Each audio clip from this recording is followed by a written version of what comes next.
కాదు, ప్రతి రాష్ట్ర వ్యాప్తంగా నిస్వార్థంగా సేవలు అందిస్తూ పేద బడుగు బలహీన వర్గాల వారికి కాకుండా ఆపదలో ఉన్న ప్రతి ఒక్కరికి మేము ఉన్నామంటూ సహాయ కార్యక్రమాలు చేపడుతున్న మానవతా స్వచ్ఛంద సేవా సంస్థ లాంటి నిస్వార్థ సేవా సంస్థలను ప్రోత్సహించవలసిన అవసరం ప్రతి ఒక్కరికి ఉందని ఎంపీటీసీ సభ్యులు మరియు రాష్ట్ర మాజీ సైనిక సంక్షేమ అధ్యక్షులు తాండా సాంబశివరావు తెలియజేశారు. మానవతా స్వచ్ఛంద సేవా సంస్థ సేవా కార్యక్రమాల విస్తరణలో భాగంగా కర్లపాలెం మండలంలో ఏర్పాటు చేయబోయే నూతన సంస్థ కార్యక్రమాల గురించి మేధావులతో ఏర్పాటు చేసి చర్చాగోష్ఠి కార్యక్రమంలో ఆయన పాల్గొన్నారు. మంచి కార్యక్రమాన్ని డాక్టర్ గారి ద్వారా మరి ఎవరైతే స్థాపించారో రెడ్డి గారు అని చెప్తున్నారు, రామచంద్రారెడ్డి గారు నిజంగా ఆయనకి హ్యాట్స్ ఆఫ్ చెప్పాలి. మన ప్రాంతంలో బాపట్ల ప్రాంతంలో కూడా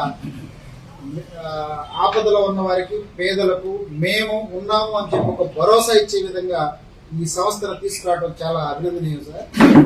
ఎందుకంటే సహజంగా మనం చూస్తూ ఉంటాం సేవా స్వచ్ఛంద సంస్థలని లేదా చారిటబుల్ ట్రస్ట్ పెట్టుకొని వాళ్ళకి అవసరమైనప్పుడు లేదా ఎన్నికలు ఉన్నప్పుడు వచ్చి కొద్దిగా ఎదురు సహాయాలు చేసి వెళ్ళిపోతూ ఉంటారు. అలా కాకుండా పర్మనెంట్ గా పార్టీలకి రాజకీయాలకి కులాలకి మతాలకి అతీతంగా ఎవరికైనా సరే మేము తోడుగా ఉంటామని చెప్పి మానవతా స్వచ్ఛంద సంస్థ అనేది మన బాపట్ల ప్రాంతంలో ముందుకు రావడం చాలా సంతోషం.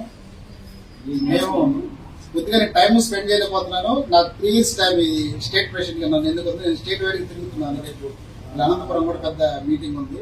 ఇలాంటి కార్యక్రమాలు కొద్దిగా టైం ఎక్కువ స్పెండ్ లేకపోవచ్చు, కానీ నేను మా మాజీ సైనికులు ఇందులో ఖచ్చితంగా నేను చెప్పాను డాక్టర్ గారికి సభ్యులుగా జాయిన్ చేస్తాను. త్వరలో కొద్దిగా నేను బిజీగా ఉన్న మీటింగ్ కండక్ట్ చేయలేకపోయాను.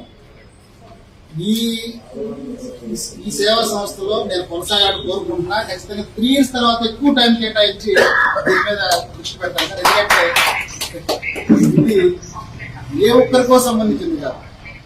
ఒక ప్రాంతం ఇప్పుడు ఈ కర్లపాలెం మీరు వచ్చారంటే ఇక్కడ ఇప్పుడు సేవా కార్యక్రమాలు చేసే చాలా మంది నాకు తెలిసి మన పోలీసురావు గారు కానీ భూపతి మాట్లాడేది మన సాంబయ్య గారు ఇంకా పెద్ద కార్యక్రమాలు అంటే ఇక్కడ పేరు కర్లపాలెం తూరు